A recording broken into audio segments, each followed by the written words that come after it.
Hello there, Team Explorers. Welcome to this week's episode of the Hotspot Show here on KTN. Glad you're tuned in to this week's episode because granted, this is yet another opportunity for you to explore the world around you.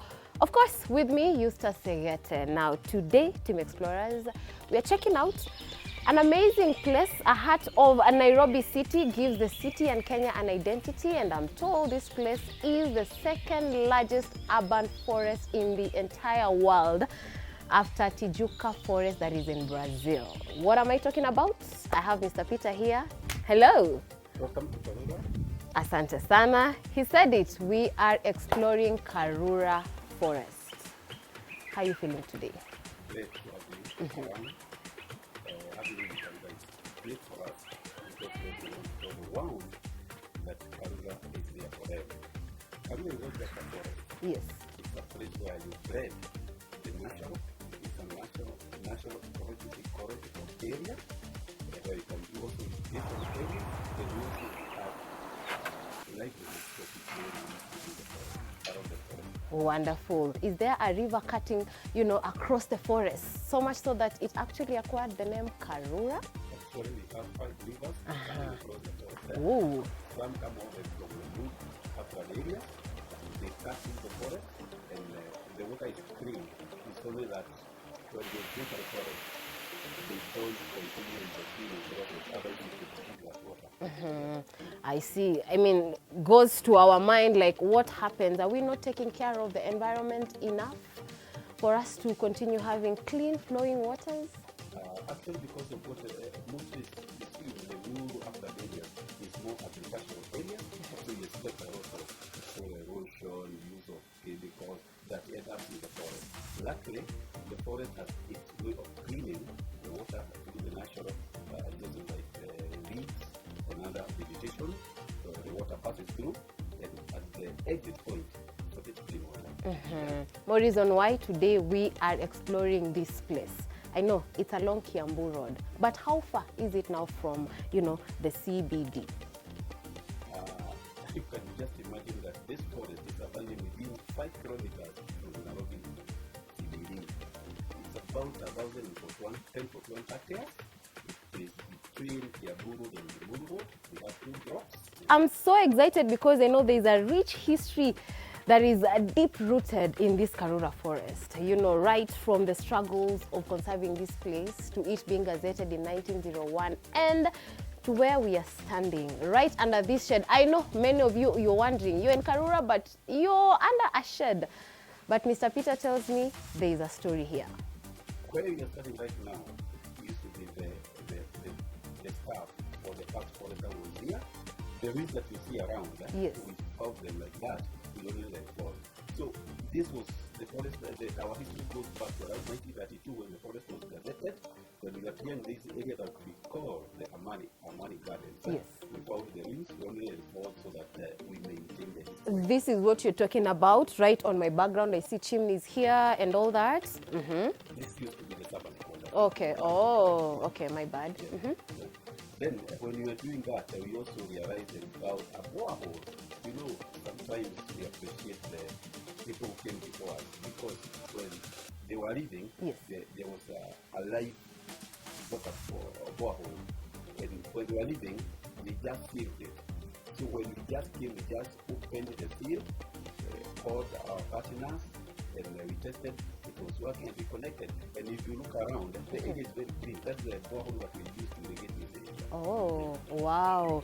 I mean, and still there's a lot of story. I know we have not touched on that, but listen in, you have to hang in for the next couple of minutes so that you can get, a full circle history of what Karura Forest is all about. People come far and wide, right? Yes. Especially you have given Nairobians a chance to break out from the concrete, to come and wait here. You can come here just to walk. You can come here to run or jog. There is cycling. You can have a small party of maybe up to 25 people. You just come here. Okay, that time you have to tell us in advance that okay, left. But then you can spend your day here with your family, with your friends. That's coming here to have a picnic. There are many occasions, but this is one of the best. Yes.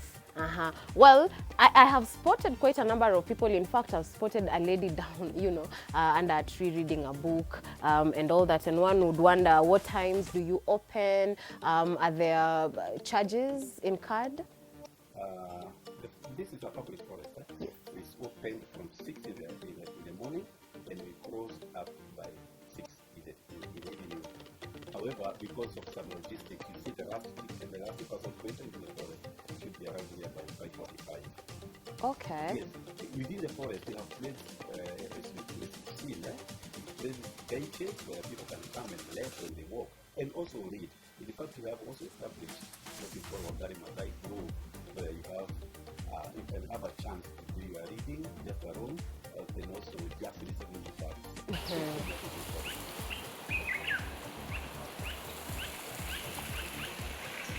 Oh, wonderful. And now that you've talked about different places that you've established for different reasons, this place in itself, Amani, was established because of a certain cause.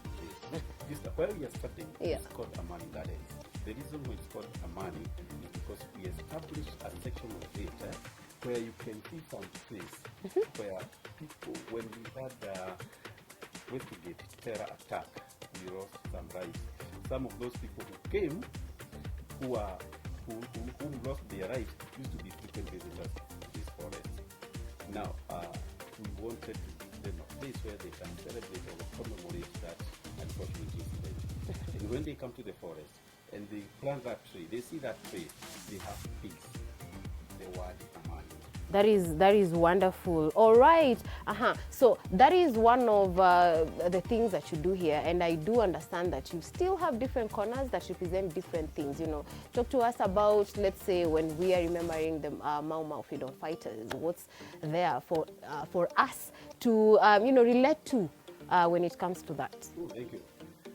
We have Mau Mau caves at the middle of this forest, where history is that it was used by the freedom fighters. Yes.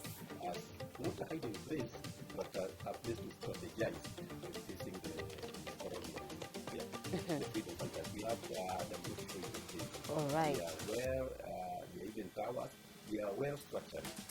Okay. They also have a history. The cave will say that we established that this forest used to be inhabited by people from Morocco, because we have found most of the equipment that they were using they left them in the caves. So Mau Mau only came to inherit what the Morocco people were using. You've touched a bit on the history there, and if my memory serves me right, Ndorobo and Ogiek, the same people, yes. They are the people who actually used to stay in the forest, and then after that was during the pre-colonial era, and then of course things happened, and now we have Karura forest. Remember, this is still a national forest. Yes. Where we have to respect the whole ecosystem. We have animals, so we have to use the human activities as much as possible so that it remains natural. Speaking of animals, which ones am I likely to spot during the day and during the night? Because this is a forest. Granted, I know by night, it's either I spot the animal or the animal spots me. Yeah? We have the biggest gazelle, the bushcat. Yes. These are the biggest that we have. We still have the jackal. We see sunnis. They are rats that we are going to see around. During the night, you're going to see wild pigs. They are otters that you see, but at night we have a mechanism, we have cameras that look at the night. Yes. That we are able to approach so we know they are there. Speaking of the colobus monkey, understanding that is part of the restoration of this forest, and there's something huge that happened when it came to restoring Karura forest, because at one point it was sort of depleted. During the fence of Karura, which came in 2009, we only found 20% of this forest being indigenous. The rest was plantation. So by restoration, in the 10 years that we are now, we have done up to 60%. So that is the work of restoring the forest from removing the invasive species, removing the exotic trees, and planting our indigenous African trees. Okay, impressive. With all this that you've done, has Karura Forest received any award or any recognition in the world map when it comes to conservation? Well, thank you. For the 10 years now in row, Yeah. Karura Forest has been greatest species in the world. Wow. Beating up other national reserves and forests. Wow. All right. So with that, what lesson or what teaching are you picking and sharing it with the rest of the world there when it comes to matters conserving the environment and, of course, coming to such places to explore? Where human or ecotourism can coexist with natural resources like trees and animals by just having to agree that every animal, every tree, every human being has their own space without actually eating into other person's space. Yeah. You literally can coexist peacefully and naturally. Yeah. I like that. Without adding any more words to that, allow us to take a short commercial break. But when we are back, we are coming back with a richer history about Karura Forest. So this is the part that you do not want to miss. See you in a few.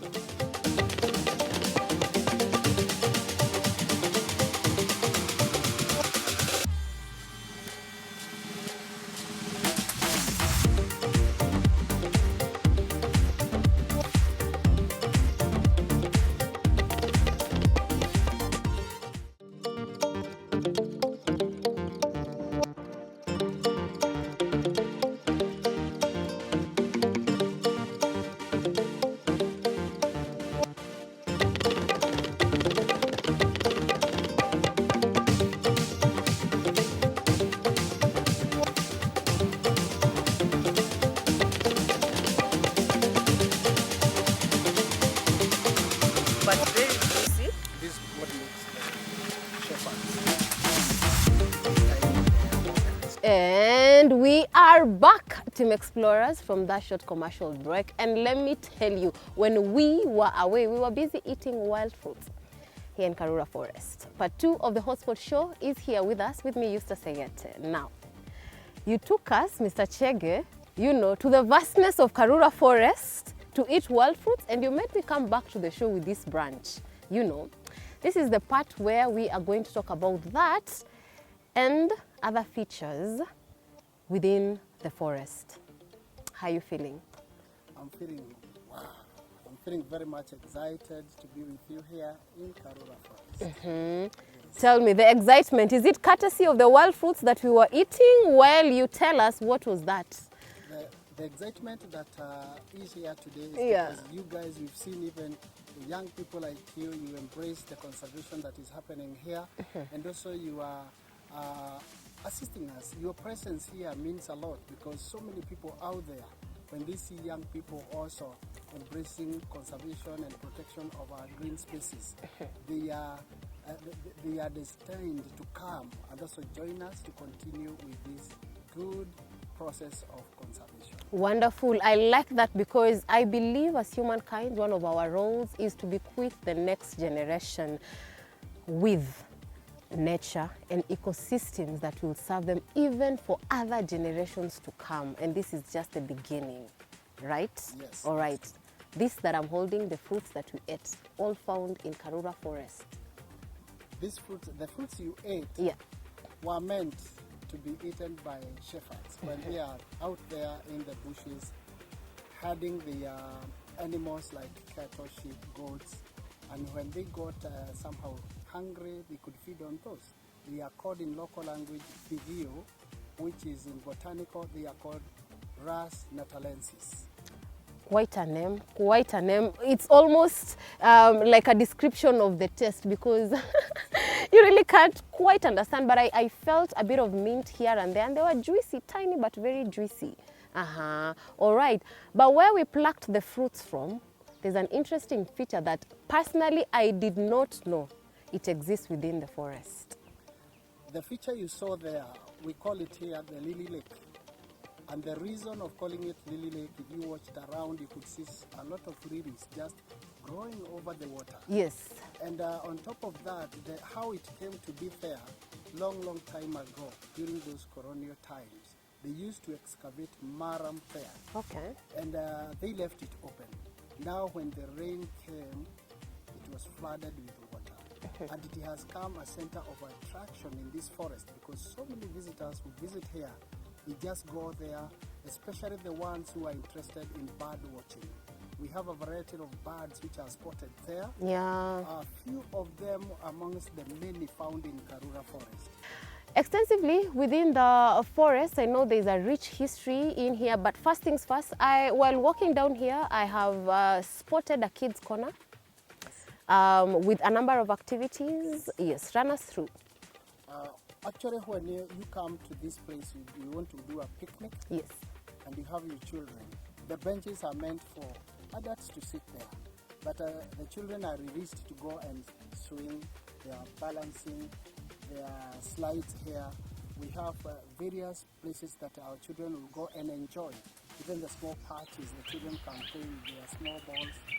And that one means that when you come here, it's all inclusive. So the children will enjoy as well as the parents are enjoying also. Okay, speaking to that, I know I need to quench my thirst when I'm in the forest. Are there different water points throughout? Actually, in our picnic sites and our entry points, you'll get purified water. And that water is meant for drinking only. No washing of faces there, but you just come with your reusable bottle. If you want to walk in the forest with it, you are allowed just to fetch it. Okay, speaking of the seasons, I know I'm allowed to plant a tree within the forest, but with certain measures in place. Yeah, also with the understanding that you have a nursery around. Guide us, what happens if I want to plant a tree? First of all, if you want to plant, in Karura we talk about growing. Oh, okay. Planting, if you just come, put the tree on the soil and you Go. Growing means you mentor it. You do a follow-up. So we have a propagating area, our own tree nursery, where we propagate trees that do well in Karura forest. And from there, if you want to come and grow a tree here, we have two seasons. We have during the long rains and the short rains. So by that time, you can just come and be advised on how to do it. You'll get our people have already prepared the site, the seedling is there. Then yours is just come and pay for it. What it entails to purchase a seedling here, you pay 450 shillings per seedling, which is supposed to take care of it for a maximum of 3-4 years. Okay. You bring the community people to take care of it. It's also for site preparation, the 450 you pay. And all of that, you come after 3 years, you get your tree doing well. And I like the fact that you've attached technology to it, that I can actually locate my tree in the vastness of these many trees using GPS. Yes. You just use the GPS, you just locate that place and then you go. In our system, it will be fed there. And when you come and tell us the time you are here, we can be able to locate your tree and take you back there. Wow. And that one, we came with it for technology because so many people wanted to put a plug on the tree. Immediately you just grow one, you put a plug. It could have turned this place to be like a cemetery.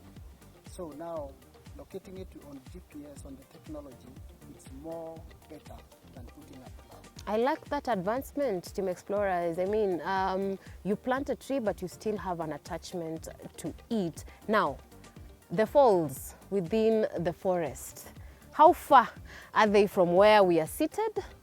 And how deep do the waters run? The falls, we have Karura waterfall. Yes. We have another fall on Ruaka River. The Karura waterfall from here is 2.5 kilometers. And it's a 14-feet waterfall. It has 2 layers. When you there, you see it's very beautiful. Yeah. So I think if you have an opportunity to visit there, you see it by yourself. This is already. I like that. Personally, on a personal level, you know, for how long have you worked here? And one of the lessons that actually make you come, I mean, one of the mantras you live by that make you pour back to such a spot every day without getting tired. I am brought up in this area. Oh. Part of the communities that are assisted with the bursaries, that's where I reside. The northern part of the forest, a place called Huruma Village. And the Huruma Village, before this forest started being restored, the community there were depending on this forest in a negative way because they were entering, felling trees, burning charcoal. Some were coming here, brewing illicit. All others were coming, attacking people. But now, when this restoration came on board, we used the same people to come and be the forest scouts.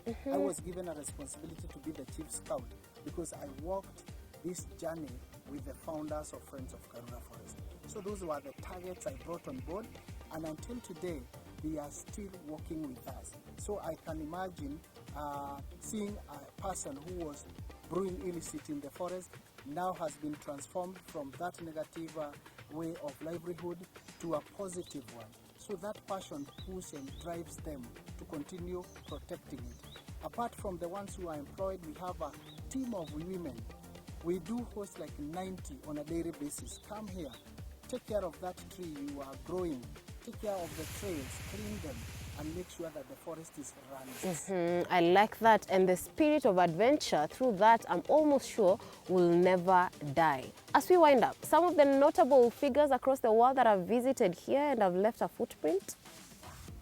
When we were starting in the year 2009, recruiting our scouts, Prince Charles visited here. Apart from that, we have recently hosted presidents, international, our own presidents.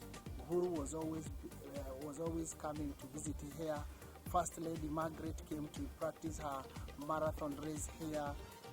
The current president has visited here. The former prime minister have visited here. So we have big names. And also recently we hosted King Charles. Okay. We've grown her history here. So these are big figures who have come. Embassies have always been flocking here. So it's a forest that is well known, not only in this country, but globally, and they know it's existing. So many people do come here to want to know how did it happen, because it had a very bad reputation, but today, everybody, including you, they want to be associated with Friends of Karura and the forest and the conservation of this place. Without a doubt, for sure. What we have to say to you, Team Explorers, thank you for joining us on this episode today as we have explored, learned, and of course refreshed our minds on why it is important to take care of the environment. And I think we've given you a reason enough to visit this place, because granted, we take you to amazing places that you go to rekindle your inner child and of course get in tune with nature. This one in particular, I know it has a soft spot in your heart. You know what? From me, Eustace Segete, and the amazing entire crew, we wish you a splendid weekend. We see you next week, but a different hotspot. Tell us, should we come to your neighborhood next?